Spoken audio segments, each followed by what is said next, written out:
Pt.4 had enjoyed the privileges of the group managing director before now, including the matters for which he was pointing accusing fingers. So that's where the balance comes. However, in a normal and ideal situation, you would expect cooperation, because in principle, the Minister of State is still like a supervisor or senior to the group managing director. There should be that. But so I see it as a power play. So there is a Minister of State, definitely, which he bears in the Ministry of Petroleum Resources. Right. But then he's also the chairman of the NNPC board. Is that role also decoratory? You see, but if we work by way of corporate governance, the role of board of directors is very powerful. But you don't juxtapose that with the board of an agency run by the federal government. And I will tell you why. If it's a private organization, bank or companies, the board are the ones that will recruit the CEO of the group managing director, as the case may be. And so because they recruit him, they can fire him. And it means that the board determine the policy direction of that organization. They cross-check the recruitment process in that organization. They protect the interests of shareholders. Isn't that a kind of change that Mr. Kachiko was pointing to, that he was hoping to be able to drive in the NNPC?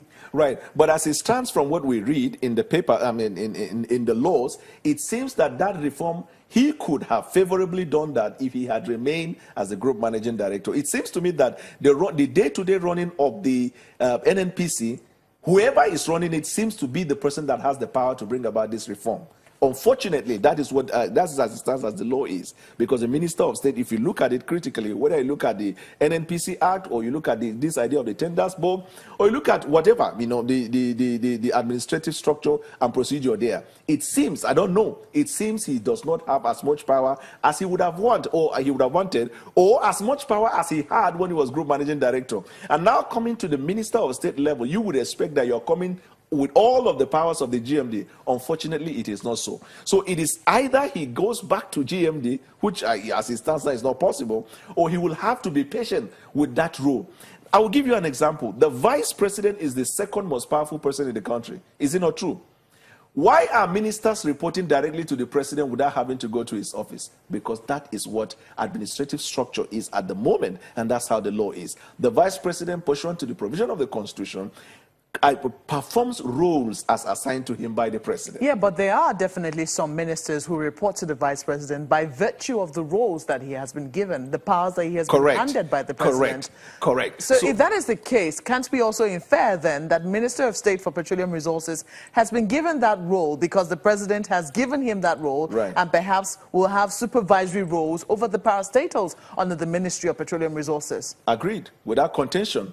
And there is no evidence that that is not followed. That's why I said when the rejoinder was given, you will see that he was copied in all of the communications with the president.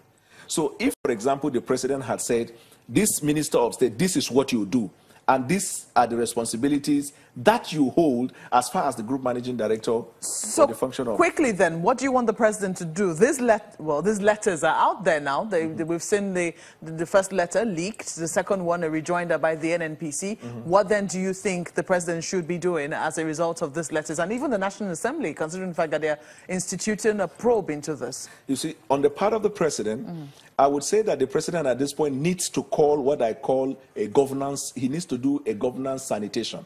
He needs to bring a point of order in his administration. This idea of the leaked information is now going to set a precedence for other people when they feel they don't have the access to the president to bring some form of leaks.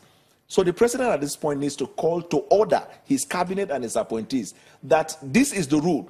If I hear any information leaking, if it is not settled, then this is likely going to be the consequence. I cannot at this point, having heard both sides, recommend that two of them be fired. However, there is one thing that nobody is talking about.